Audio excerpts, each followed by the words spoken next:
Hello, everyone, and happy Thanksgiving. Welcome to the Rochester Press Box. Bill Pucko here, along with Tariq Spence. Tariq, good to see you, man. Good to see you guys. Hopefully, I haven't eaten too much by this time this airs.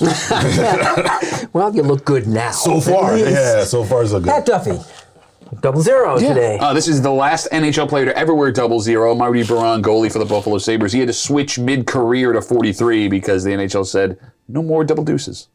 Love this sweater. You're right. Yeah. Hey, one of our guys made the news, and probably not, certainly not in a positive sense, but there's a lot of moving parts, and as we record this week, we don't know the outcome. Mm-hmm.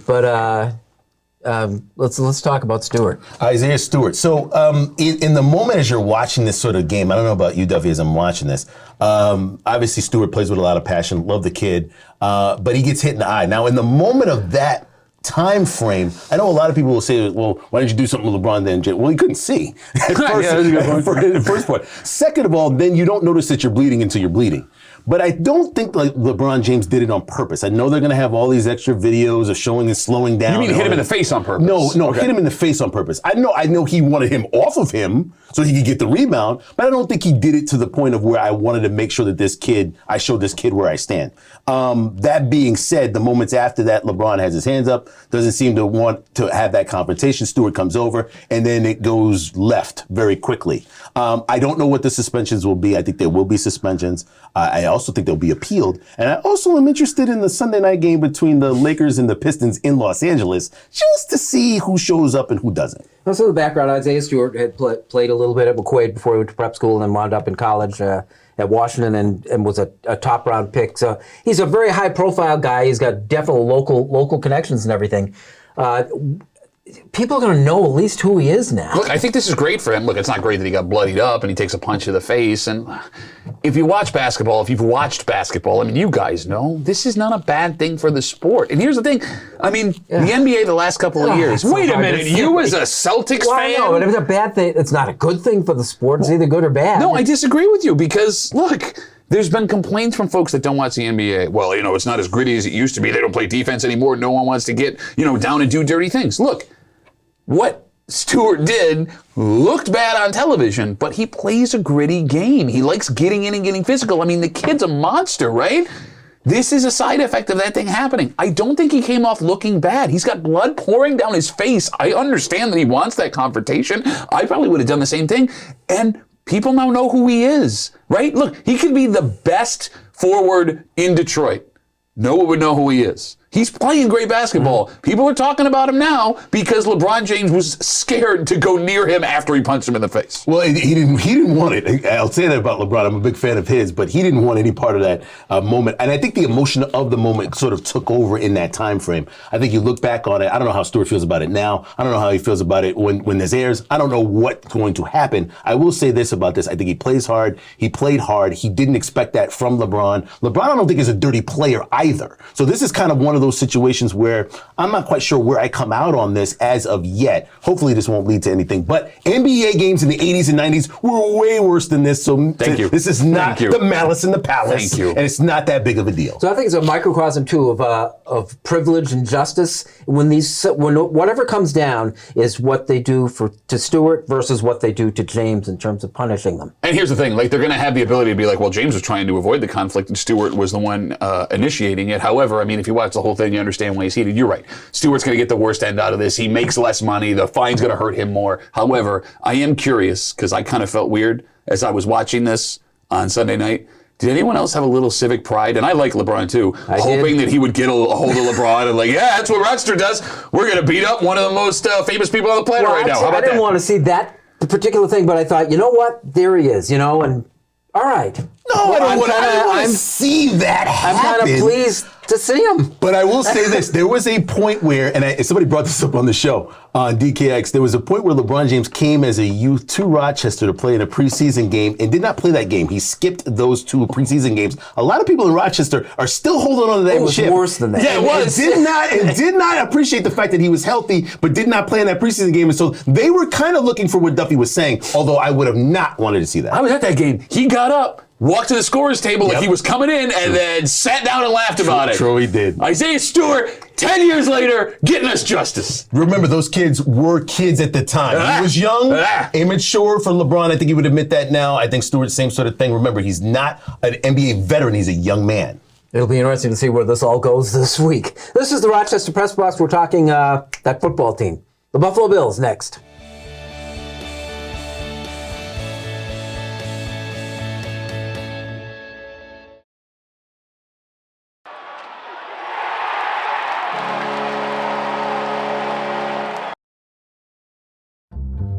Original Bay Goodman Pizza, located on the corner of North Winton at Browncroft. There are 3 ways to get the original Bay and Goodman delivery. Go to baygoodman.com.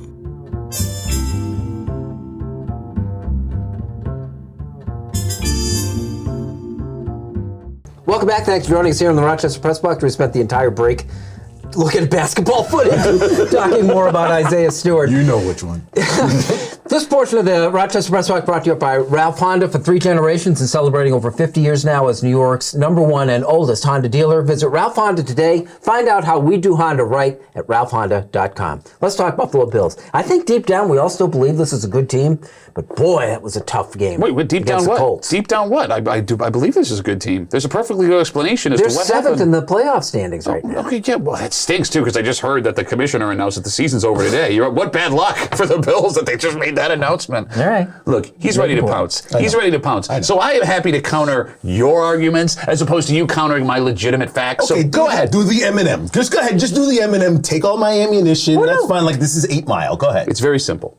The Bills were missing the 2 players that they needed to stop the team that they were playing. Let's see, if we're using the Colts game as an example, that's it. You had Starlet Tulele, a man who eats up double and triple teams, and you lost your run-thumping middle linebacker in Tremaine Edmonds. Oh, by the way, here's the leading rusher in the NFL coming in here in a rainy and windy day in Orchard Park. And, okay, go ahead. What's the face? I think Bill Pucko mentioned that one of the running backs that ate your team up in your stadium was coming into town. Yes. And warned you about him. Yeah. And you weren't worried about him. No, I didn't say I wasn't worried about him. What did I say I wasn't worried about? Run the audio. Did I say it? Did I say I wasn't You worried should about have been a it? little bit more worried because he rushed for 5 touchdowns. No, I know he rushed for 4 touchdowns. He caught a 5th touchdown. That's great. Hey, listen, man, if we're going to talk facts, let's talk facts. I know it they much still better. get you 6 points either way. So I just want to make sure that you're aware of. Here's what I worry about. The team that came in to your stadium beats you the way you used to beat teams. And the biggest concern was the running game. That's what a good running game in the rain will do for you when you can't pass the ball. You couldn't pass the ball. You haven't been able to run the ball. So now everybody knows you're going to pass the ball, and that's how they're going to line up against you. But they got to play on Thanksgiving, so we've actually put some distance between us. So rather than break this game down you further, still should be worried. Right. Well, I mean, in terms of running the ball, okay, where do you go? What do you need to do? What's to progress with the rest of the season? Look, I'm going to be honest with you. There's nothing you need to do, right? As long as you guys are healthy, and I'll make this statement. The Bills were, if I'm not mistaken, the leading team in the NFL when it came to games missed due to injury last year. They had almost none. This year, they're having the exact opposite effect. You're losing major pieces at the worst possible times throughout the season. This team is not regressing. Like, they're losing time of possession because they're losing their run-stuffing defenders. I'm not worried. I'm not worried in any way. And you can panic all you want, man. I'm not panicking. No, I'm panicking. You're not panicking. I want to throw no consistency. I want to throw one thing out. I thought there was an example on Sunday night of what the Bills can do, maybe differently. Is the Kansas City Chiefs. The Chiefs are in roughly the same position the Bills are, trying to be spectacular, doing things that, in a spectacular way. They pulled it all back in. They went more conservative. Mahomes has been statistically the last few games, very, very modest. And they've won 4 in a row. I understand what you're saying, but you're going to change the makeup of what you've been successful with the last year and a half in a week to week? But it worked for Kansas City. It worked for Kansas City, and how much of that... Duffy, the league caught up to you. It's okay. It's fine. It happened. It caught up to the Chiefs. The Chiefs adjusted to Bill's point. Now the Bills have not to so much adjust. cut off. It's like also the turnovers. You play that kind of game, you leave yourself vulnerable. Kansas City did early in the season. They fixed it, and Buffalo still is. We're using recency bias. Yes, the Bills turned the ball over a ton 2 weeks ago. However, they were highest in toxic turnover differential in the NFL coming up until now. They were picking the ball off and not turning it back over again. I understand that everyone wants to hit the panic button, right? But nobody watches this team as much as I do, understands this team like I do. I got a feeling inside. But I can back it up with statistics. They're fine. Let me explain something. Without knowing what happened in the New Orleans game, you know full well who's coming up, the Patriots. Sure. You have to win this game more than And if you don't win this game, every ghost will be exorcised, and it's like Ghostbusters Afterlife all over again. You want to know how crazy I am, boys? You want to know how crazy I am? I kind of enjoy this happening right now. You know why? Because, Bill, you're a New England guy. You're a New England guy. Patriots fans last year, things didn't go so well. And, those Patriots fans that all of a sudden became Patriots fans when they got successful, they got awfully quiet. They didn't go anywhere, so we didn't have anyone to talk to. Now that the Patriots are good again, look who's back. Oh, the Bills are in second place. Buffalo's behind them. I can't believe it. Again, it's week 10. I'm glad those Patriots fans are back. I'm glad they're in my mentions on social media. I'm glad they're all over television because the Bills are a better team than the Patriots. The Bills have 2 head-up games. The Bills are going to win this division. So you've shown yourselves, Patriots fans, you better hope to God that something crazy happens where you can win this division. Can't win the division unless you're in first place, and you're not there now. It's week 10. And you still can put it together. I will agree with you with that. But there's a lot of concern and inconsistency, like I said last week, with the Buffalo Bills. Isn't this fun? I'm having a blast. You better put this together or you're going to be hockey season for you guys. Did you bring a pop?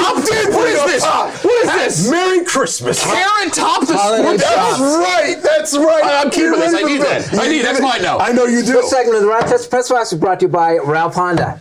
Like it or not, it's next. No, you take possession.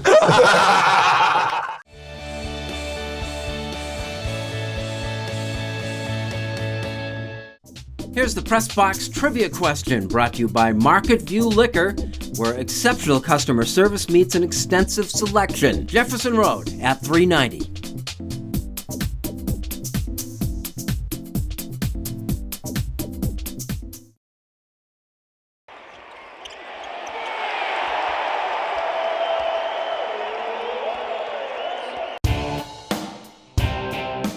All of these things show Josh Allen has a strive for greatness inside of him. Falcon Around with Carl Falk. New episodes every Tuesday on Rock Sports Now. Here's the Press Box trivia answer brought to you by Market View Liquor, where exceptional customer service meets an extensive selection. Jefferson Road at 390.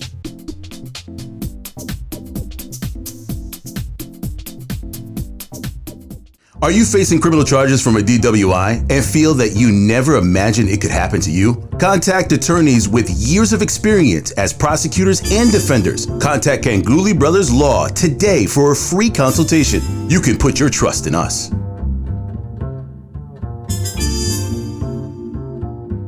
Welcome back. Thanks for joining us here on the Rochester Press Box. This segment of the Press Box, like it or not, brought to you by Ganguly Brothers Law.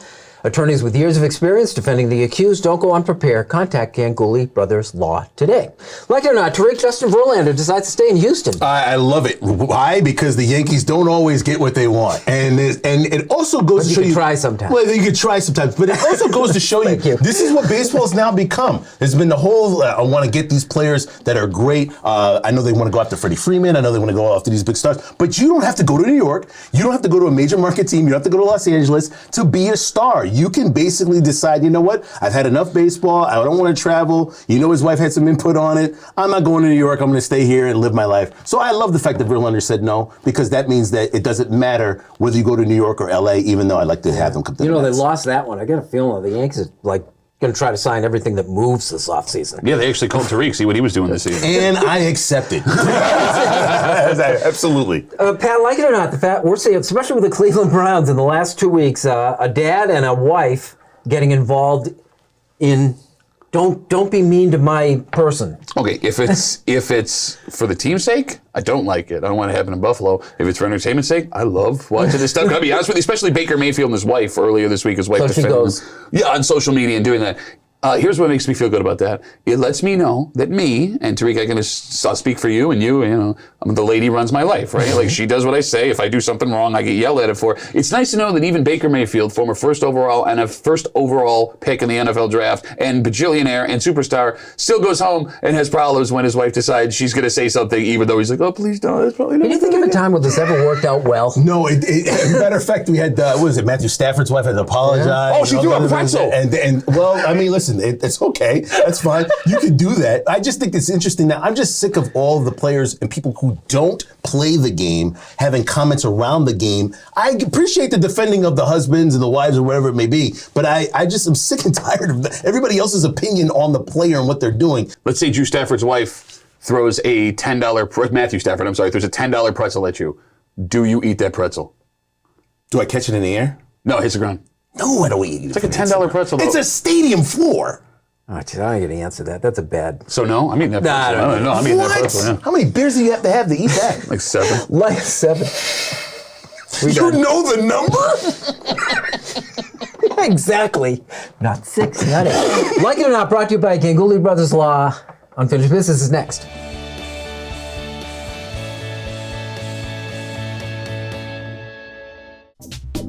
The Press Box Stat of the Week is being brought to you by McArdle's Restaurant in Fairport. McArdle's is open 7 days a week with dining available indoors and out, takeout and delivery. Come home to McArdle's. And now to Eichel. He floated one. Score!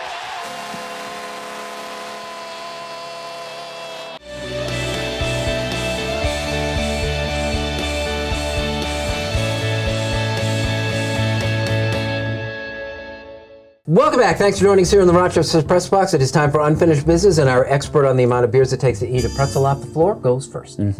Being a hockey dad is a constant reminder in how stupid you are. And I don't think it just goes for hockey, but every sport in reality. For example, last weekend, my daughter had 2 hockey games, one at Scottsville Ice Arena and one at SUNY Brockport. And Scottsville, she played one of the best games of her life. Backtracking hard, good shots, she's hustling, coming out like a cannon off of the bench every time her skates touch the ice. And she had no points, no goals, no assists. Their team lost, and she didn't really have a good time.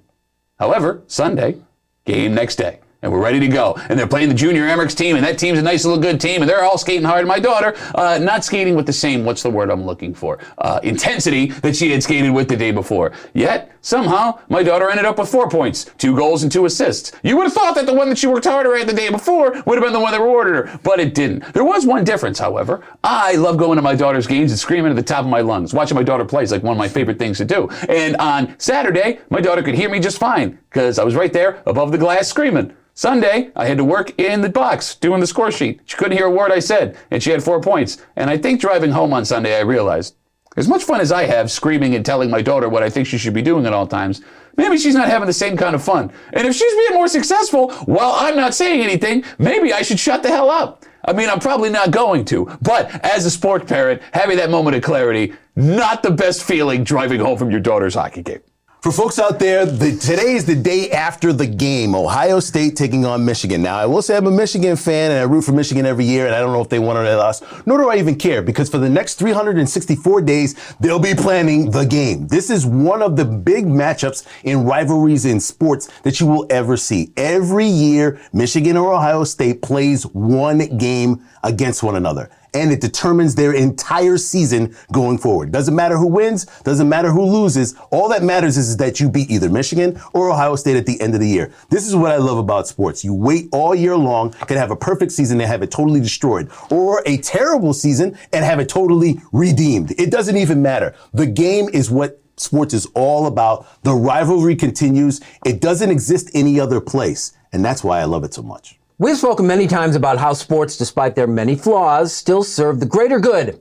My family is pretty far-flung. My kids live in Athens, Georgia, Detroit, Missoula, Montana. It makes it kind of tough to pick up a quick cup of coffee and talk about current events. But in Montana, I help run Kyle's fantasy football team. For those who appreciate such things, this is a real work of art. It is a 30-team, 3-tiered relegation league. I became a hero to my son in 2016 when I helped Golden Wheels, which is named for the late, great Buffalo Bills receiver Albert Dubenian, whose name is on the Wall of Fame. Muford also ran status in the second division to an elite team title in just 2 years. With 2 kids and a business to run, he didn't have the time to properly put into it, while I, for lack of a better term, did.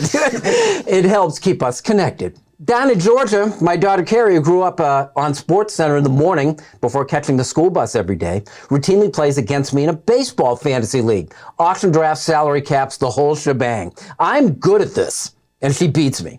As a college professor, she should, I suppose. It keeps us connected. And while in Detroit, Nathan, who is a Detroit Pistons season ticket holder, goes head-to-head with me daily in picking an NBA game against the point spread. We're hitting a combined 3 out of 5 right, which would win you good money in Las Vegas. At stake is dinner at Slo's, our favorite Michigan barbecue joint. It helps keeps us connected. And we all root for the Buffalo Bills. which helps keeps us connected. Carrie, Kyle, and Nathan live a combined 3,500 miles away from me and from Rochester, and that's a little tough. So I am especially thankful for the games that help keep us connected. And with that, everyone have a happy holiday weekend. Gentlemen? I like to apologize for Duffy. That's what I do. I thought I was entertaining, witty, and charming.